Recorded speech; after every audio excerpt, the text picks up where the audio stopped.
Bonjour à tous et bienvenue sur Jizy School, je suis Clément, votre enseignant japonais.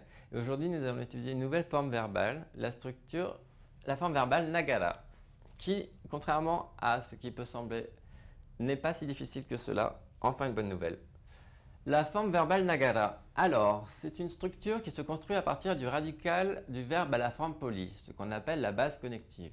Comme par exemple tabemasu, tabe, pour les verbes en Nichidan, pour les verbes en Godan, nomimasu, ça sera nomi, par exemple, et ainsi de suite.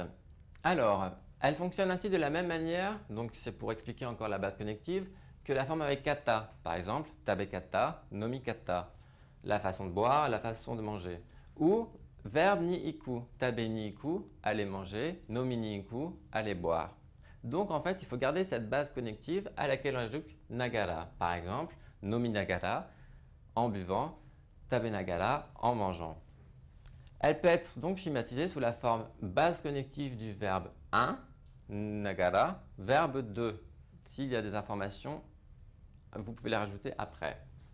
Elle permet alors d'indiquer que le sujet fait à la fois deux choses différentes. Donc c'est vraiment une indication de la simultanéité, excusez-moi. Dans le même temps, elle peut ainsi être traduite en français par tout en faisant le verbe, je fais l'autre verbe. Notons simplement que selon votre jugement, l'action que vous jugez la plus importante doit être placée en V2. C'est-à-dire que, par exemple, si vous lisez un livre en mangeant, si c'est le fait de lire le livre que vous trouvez le plus important, il faut le placer à la fin de la phrase. J'insiste sur cette nuance sémantique qui est assez importante tout de même. Alors, c'est ce que j'ai expliqué.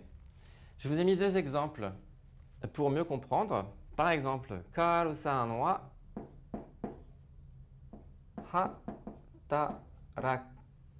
pardon, je vous le refais en plus propre. Kaoru-san wa hataraki nagara tetsugaku o benkyou shimasu. Karl-san, donc Karl. Alors, hataraki nagara, tout en travaillant, hatarakimasu, travailler. Tetsugaku, la philosophie, o benkyou shimasu, il étudie. Donc, on voit ici que la forme nagara a un champ sémantique très large, puisque dans un repère spatio-temporel, même si c'est le même temps, ça peut être un temps très long dans la durée, tout simplement.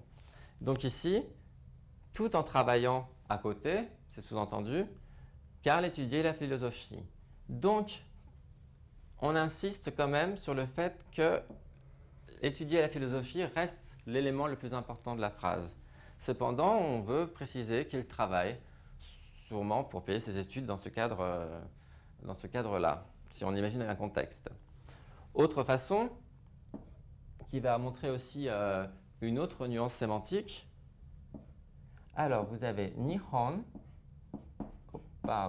no ongaku o kiki nagara soji.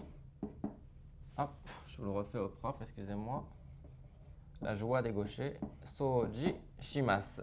Alors, Nihon, le Japon. No ongaku. Ongaku, c'est la musique japonaise o kiki nagara, en écoutant de la musique japonaise.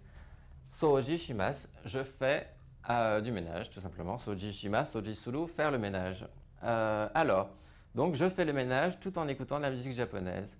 Et la personne insiste donc sur le fait de faire le ménage tout en ayant en fond la musique japonaise. Donc vous voyez que ça permet aussi Nagara, le placement du verbe 1 et du verbe 2, de placer un contexte de la phrase, notamment si vous n'en avez pas accès.